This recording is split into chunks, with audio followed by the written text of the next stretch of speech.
Yeah, my name is Darwin Jones. So, born and raised in Chicago, Illinois. Moved out here when I was younger.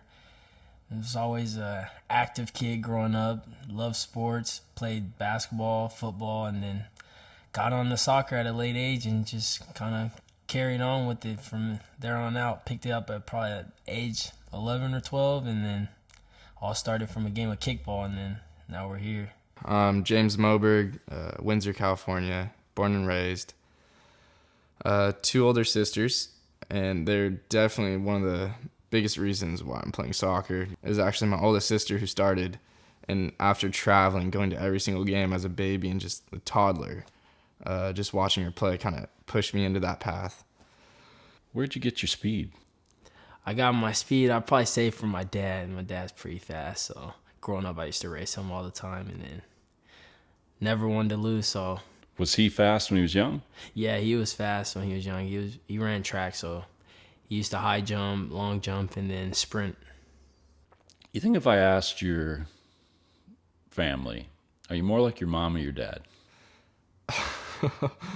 I don't know. My sisters say I'm a mama's boy, but then they say I have the temper and the competitiveness of my dad.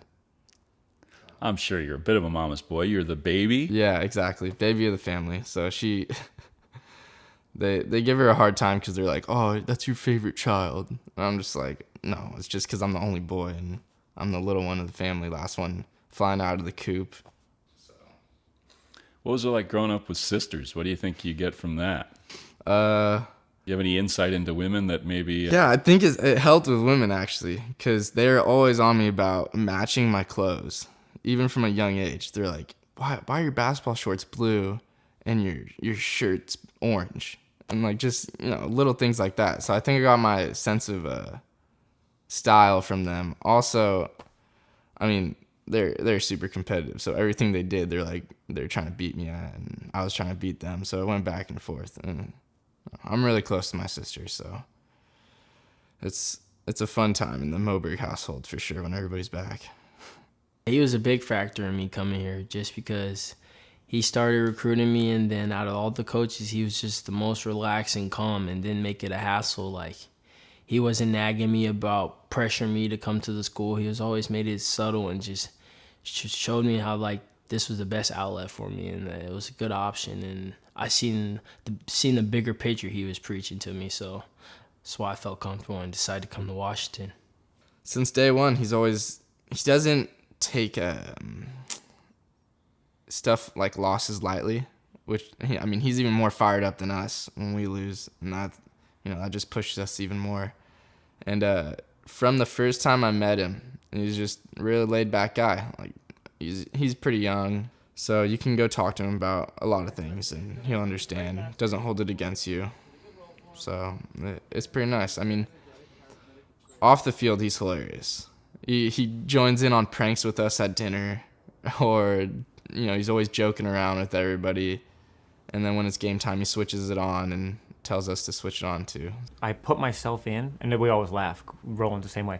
One touch days when you don't have to defend, that's when you put yourself in, because you know what I'm saying. But it's fun, and I think it's fun for guys to even see you play and be part of it, and you can share a different banter when you're a teammate of a guy or you're playing against a guy, and you can rib him a little bit of a way, and it doesn't feel like it's a coach at that point. It feels like, hey, I'm just competing with you, and so you can get on him a little bit differently than just standing there on the sideline making comments. So I like that. What do you think you got from your mom? You got your speed from your dad. What'd you get from your mom? Yeah, I'll probably say my appearance. I look a lot like my mom, so the smile, I don't know, the hair, just got that from my mom. My personality, my mom. You ever been through anything tough in life? Yeah, actually, when I was younger, my mom was diagnosed with breast cancer. It was lucky because they found out that she had it at an early stage, so it wasn't the worst of the worst. So going through that time and knowing that your mom was hurting at a young age is kind of hard. And after looking back at it, just understanding and knowing that anything can happen to your family members is a pretty big deal. So that's why I think as a family we're so close. and just always calling each other and just checking up because you never know what can happen. Do you guys tell each other you love each other? Yeah, all the time. Multiple times on the phone. Definitely. That's the one thing. Just a little text here and there, even if we're on different time schedules, just I love you or on a voicemail or something. I don't know. It's just one thing that we always do. As the season went on, and then at the end of the season, I weighed out my options, and then I was just like, probably best for me to just come back for my senior year. It meant a lot to my mom and my family for me to get a degree and stick with what my goal was, which was to get my degree and then take my talents to the next level. So I'm gonna take them both as I leave after the season. How has it been handling school with all the commitments of soccer? It's at first, freshman year, it was a little difficult, starting off the season and missing a bunch of classes. But understanding how to work your schedule around soccer, and I mean, tutors help a lot. They sometimes they can bring up webcasts of the lectures and stuff and just reteach you the things. But being in class and listening to the professor, going up and talking to the professor, that's the best part. So what's that special ingredient that Darwin Jones brings to the soccer pitch? It's probably that little spark and that energy, that buzz, always on and off the field. I'm always lifting spirits, got that energy, that glow. I don't know. It's natural. And what's it going to take for this team to realize its potential? I don't know. It's just keep growing each game, just believing that we can get better each game. Just because we won 4-0 or we lost 2-1, we could still grow from each win, loss, tie. There's always time we can get better. We can always grow as a team to achieve our long-term goal of winning a national championship. And describe a situation for me on the pitch when you're at your best. What's going on? I'm probably just not even worried about anything at that moment. I'm probably just out there having fun, just trying different things from the practice field, translating it over to the game. If that's me going at players, trying different moves, I'll try them out once I got my confidence up, and then things just start clicking, so I'm in my best spirits.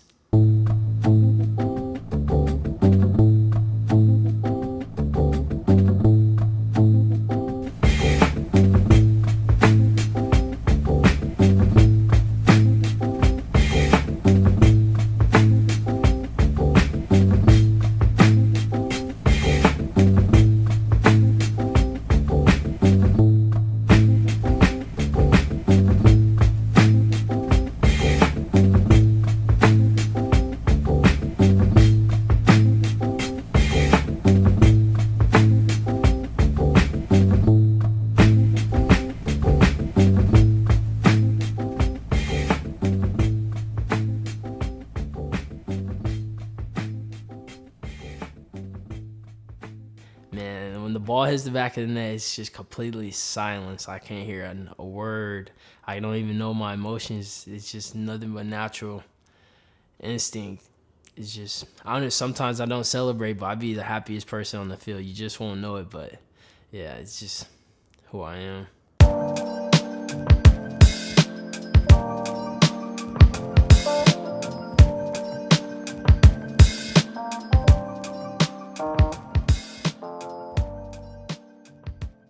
I'm Ian Lange. I'm from Federal Way, Washington, born and raised. I have a 22-year-old sister. I'm very close with all my family. I have a bunch of cousins that also live in Federal Way. I live on the same street as all of my grandparents, which is interesting, as well as my two best friends that I've played soccer with since I was 3 until I was 18, and we've all went on to play D1 soccer. Well, my name is Josh Heard. I was born in Cardiff, Wales, actually over in Great Britain. That's where most of my family's from. And when I was about 3 years old, we moved to Canada, and that is where I spent most of my childhood, actually. I have a younger sister. She is complete opposite of me. She more the artsy type, dances, hates soccer, to be honest, but she pretends to like it when I'm around. What do you love about soccer? Everything. The thing I love most is just the teammates, having 30 brothers around me at all times. They do anything for me, I'll do anything for them. You know, I like where it got me in school. You know, I'm the first person in my family to ever go to college, so it's like a pretty big deal. So I'm trying to take advantage of the school part as well as play the game I love. I've played since I was 3 years old. I know nothing different. Soccer's always been big in my family. I mean, my dad's massive, or football. He'll butcher me if he hears me call it soccer. Football's always been a big part of my family. Like my grandfather and him, they love it. That's all they do. That's all they talk about. So it's like me. I mean, ever since I was a child, I've always been watching it, always been playing it. So. Does your dad know soccer pretty well? He's watched me play for 20 years now, so yeah. What if I were to ask your dad, what is it that your boy Ian does out there that's cool? What do you think he would say, or even for yourself? Well, I think my dad would say I need to win headers. Just win headers, just get up and boss the game in the air and win everything I can with my 6'2" frame and everything. But for me, it's kind of letting the guys around me do their job, and I'm just almost the glue in the middle of it, you know. Moberg's got great feet, great passing, get him the ball as much as I can. Christian's unbelievable. Anytime I can find his feet with the ball, give it to him. And then we have Mason and Josh, just two unbelievable attackers. And then Darwin, which is undoubtedly the best forward in college soccer. So I'll let them do the job and getting goals, and I'll just shield our back four, stop goals from going in, and do whatever I can to help the team. So my team came down here to Washington to play a couple of games. We played the Sounders, we played the Crossfire as almost a showcase kind of thing, because we had some good players, so we wanted to see what we could do down here. So we played the Sounders team. Actually, Michael Gallagher and Ian Lange were the center backs, and for some reason I was feeling good that day, and I had the game of my life. I scored 2 goals, ran the whole game on the 2 center backs that were already recruited to here at UW. And Jamie and Jeff were at that game. They're like, "Who's that little ginger kid who just scored on both our center backs there?" And they're like, I have no idea who that kid is. So some kid from Canada up in some little island. What's it going to take, you think, for this team to fulfill its potential? Just honest and hard work. I think, Jamie does an unbelievable job in keeping us sharp and ready in our preparation for every game, our scouting reports, our video on ourselves. I think he does everything right for us. I think he gives us all the tools that we need to win a national title. He gives us brand new locker room, the best equipment money can buy. We're pretty much spoiled. It's funny to think about, but as long as we work hard, honestly, on the field, I think we can win a national title with ease. What does Josh Heard bring to the table? I don't know, man. I feel like I'm a pretty quick little guy. I mean, I'm not the biggest guy, obviously, but I think I make up for it in maybe say heart or scrappiness a bit. But I think that's a bit my game. I like to think I'm in the right positions for goals. Honestly, it's always in the right spot. I feel like that's what I think. What do you think? I mean, when I came in, I kind of had a big head, thought I was all this and all that. And my dad and Jamie, I think, have really done a good job to just humble me, put me in my place, because everybody else on the team, everybody's got their own role. And I think Jamie made it clear what my role is. And, I'm happy with it. It's what I've always wanted. My mom's probably one of the most positive people you'll ever meet, to the point where it actually gets on your nerves, oh man, it'll be the worst. I'll tell her about a problem or something. It'll be the worst thing ever, and for some reason she'll try and twist it. It's good. It's Mom, it's some bad things are about to happen, but she's good as gold. But she's the most positive person ever. Dad's a character. Always finds a laugh out of everything. It's always good. Always puts a smile on your face. So, are you more like your mom or your dad? Man, I always think about this too. I think I'm a for sure hybrid of both. Yeah, I think I'll be craziness, a sense of humor like my dad, but I also like to think I'm quite positive and like to think of glass half full like my mom kind of is. So yeah, for sure hybrid. Do you look like your dad or your mom? My dad, for sure. Are you more like your dad or more like your mom? I'm more like my dad. What's your mom like? Sweet. She's nice. I don't know. She'll do anything for me. She's awesome. I don't know. She's just really caring. She's always been the angel child of her family. So I was kind of a little devilish. You can have the worst day of your life, and you go out there and you go practice, and you can completely forget about everything else. And it's just you're playing, like, in the moment, you're playing the game that you really love, and everything else doesn't really matter. So Last thing, promise. Okay. If you were to say one thing to your dad, and this is it. This is maybe you never have a chance to talk to him again. You know, and God forbid things can't happen in life. What do you think you'd say to your dad if this was the last time you were talking to him? Well, I'd say I love you, but I'd tell him he's always been right. Just, yeah, I know you've always been right, Dad, for sure. Always? Yeah, always. Get all the way in there, Dar, but you're just going to make that your thought is, hey, he's not going to get anything comfortable. Okay? What's Cal like? Best attacking team I've seen. You know, flat out move the ball, make runs from deep. It's rare you can lose the number 2 and 3 pick in an MLS draft and become back a better team. And I think they may have done that. You've got the best scoring attack in the Pac-12 versus the highest opportunity making team in the Pac-12. I mean, we have the most corners, we have the most shots. I mean, we create the most for sure.